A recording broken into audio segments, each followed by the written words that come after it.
بسم اللہ الرحمن الرحیم۔ السلام علیکم محترم ناظرین، موسم کی تازہ ترین مستند رپورٹ کے ساتھ حاضر ہوں۔ محترم ناظرین، آج منگل کے روز ملک کے بیشتر علاقوں میں موسم خشک رہے گا اور گرم رہے گا، جبکہ جنوبی علاقوں میں شدید گرم رہے گا۔ تاہم جنوبی پنجاب، بالائی خیبر پختونخوا، کشمیر اور اس سے ملحقہ پہاڑی علاقوں میں چند مقامات پر تیز ہواؤں اور گرج چمک کے ساتھ بارش کا امکان ہے۔ محترم ناظرین، اس چینل پر آپ کو موسم کی تازہ ترین اپڈیٹ ملتی رہے گی بغیر کسی سنسنی پھیلائے اور بغیر جھوٹ کے۔ گزارش ہے کہ میرے اس چینل کو ضرور سبسکرائب کر لیں۔ محترم ناظرین، کل بدھ کے روز بھی ملک کے بیشتر علاقوں میں موسم خشک اور گرم رہے گا، جبکہ جنوبی علاقوں میں شدید گرم رہے گا۔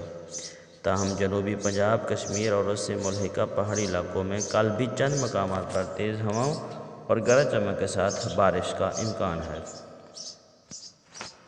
محترم ناظرین، اگر بات کریں صوبہ بلوچستان کی، تو بلوچستان کے تمام اضلاع میں موسم خشک اور گرم رہے گا، بارش کا کوئی امکان نہیں۔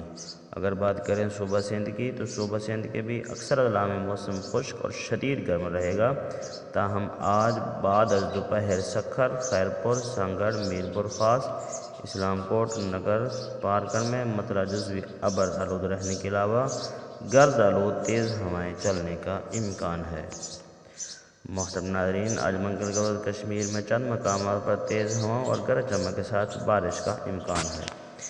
اس طرح گلگت بلتستان میں بھی مطلع جزوی ابر آلود رہنے کا امکان ہے، جبکہ بارش کا کوئی امکان نہیں۔ جبکہ کل بدھ کے دن استور کے مقام پر ہلکی بارش ہو سکتی ہے۔ محترم ناظرین، خیبر پختونخوا میں بھی آج موسم خشک رہے گا، تاہم سوات، ایبٹ آباد، بالاکوٹ، کرم اور کوہستان میں چند مقامات پر گرج چمک کے ساتھ بارش کا امکان ہے۔ محترم ناظرین، آج منگل کے روز صوبہ پنجاب کے زیادہ تر اضلاع میں موسم خشک اور گرم رہے گا، جبکہ میدانی علاقوں میں بعد از دوپہر گرد آلود ہوائیں تیز چلنے کا امکان ہے۔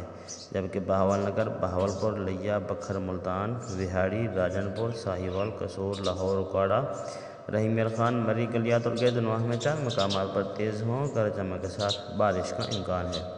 محترم ناظرین، یہ تھی موسم کی تازہ ترین اپڈیٹ بغیر کسی جھوٹ کے، بغیر سنسنی پھیلائے، جو ہم نے آپ تک پہنچائی۔ گزارش ہے کہ میرے اس چینل کو ضرور سبسکرائب کر لیں۔